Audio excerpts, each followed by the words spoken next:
നിങ്ങളുടെ favourite shows ഇനി ഒരിക്കലും മിസ്സാവില്ല. ഇപ്പോൾ C5 കാണും നിങ്ങളുടെ ഫേവറേറ്റ് ഷോ തികച്ചും സൗജന്യമായി. ഈ ശ്രീമൂലസ്ഥാനത്ത് തൃപ്പങ്ങോട്ട് ഭഗവതിയുടെ മുന്നിൽ പൂജിച്ച ഉടവാൾ അഭ്യാസ പ്രകടനം നടത്തി ഇനി ഭഗവതിയുടെ തൃപ്പാദങ്ങളിൽ സമർപ്പിക്കുകയും നേരത്തോട് നേരം കഴിഞ്ഞ് ഈ ശ്രീമൂലസ്ഥാനത്ത് പുനഃപ്രതിഷ്ഠിക്കുകയും ചെയ്യുന്ന ചടങ്ങാണ് ഇനി നടക്കാൻ പോകുന്നത്. മുൻകാലങ്ങളിൽ തൃപ്പങ്ങോട്ട് തറവാടിന്റെ നാഥനായിരുന്ന വാസുദേവൻ അവർകളായിരുന്നു ഉടവാൾ ഏറ്റെടുത്ത് പാദസമർപ്പണം നടത്തിയിരുന്നത്. അദ്ദേഹത്തിന്റെ നിര്യാണം കൊണ്ട് മൂത്ത മകൾ സുഭദ്രയെ കൊണ്ട് നാം ആ ഉടവാൾ സ്ഥാപിക്കാൻ ഇവിടെ കൊണ്ടുവന്നു. പക്ഷേ ഇപ്പോൾ ദേവിക്ക് മുന്നിൽ പൂജിച്ച് ആരാധിച്ച സ്ഥിതിക്ക് ഗർഭിണിയായ സുഭദ്രയ്ക്ക് വാലായ്മയുണ്ട്. അതുകൊണ്ട് തന്നെ കുടുംബത്തിലെ മറ്റൊരാൾ വേണം ദേവിയുടെ മുന്നിൽ ഈ ഉടവാൾ സമർപ്പണം നടത്താൻ. എല്ലാവരോടും കൂടെ എനിക്കൊരു അപേക്ഷയുണ്ട്. എനിക്ക് വാലായ്മയുള്ള സ്ഥിതിക്ക് കുടുംബത്തിൽ മുതിർന്ന മറ്റാരും തന്നെ ഇപ്പൊ ഈ ചടങ്ങ് ചെയ്യാൻ പ്രാപ്തരല്ലെന്നാണ് ഞാൻ മനസ്സിലാക്കുന്നത്. അതുകൊണ്ട് തന്നെ പാരമ്പര്യത്തിൽ ചെറിയൊരു മാറ്റം വരുത്തി ഇപ്രാവശ്യം എന്റെ ഭർത്താവിനെ കൊണ്ട് ഈ ഉടവാൾ സമർപ്പണം നടത്തണമെന്ന്.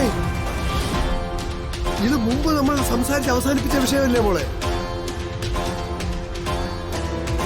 അത് ഉടവാൾ കുടുംബത്തിൽ നിന്ന് എടുക്കുമ്പോഴല്ലേ.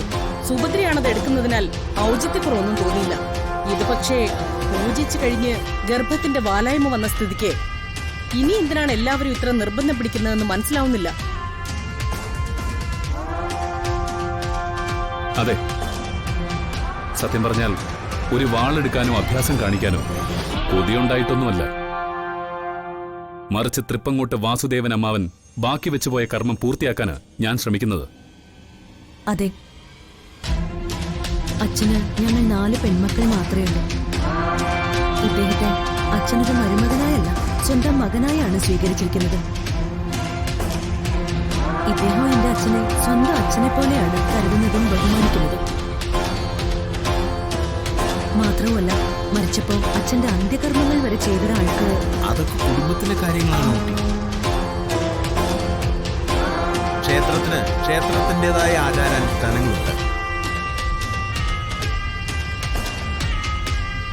പതിറ്റാണ്ടുകളായി തുടർന്നു വരുന്ന ആചാരങ്ങളെ ഒറ്റയടിക്ക് കീഴ്മേൽ മറിക്കുന്നത് ശക്തമായ ദേവീകോപത്തിന് കാരണമാകുമോ എന്ന് നാം സംശയിക്കണം.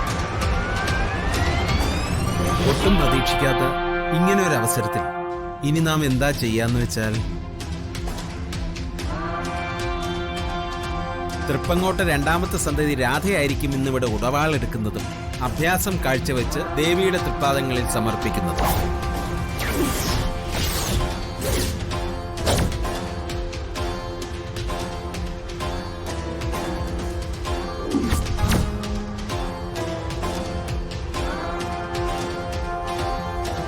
രാധ മൈനറല്ലേ?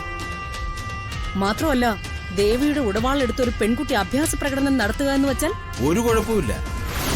ഭഗവതിയും സ്ത്രീയല്ലേ ഭവാനി. മാത്രമല്ല, രാധ തൃപ്പങ്ങോട്ട് രക്തവുമാണ്, അഭ്യാസവും വശവും. എന്താ കുട്ടി, തയ്യാറല്ലേ?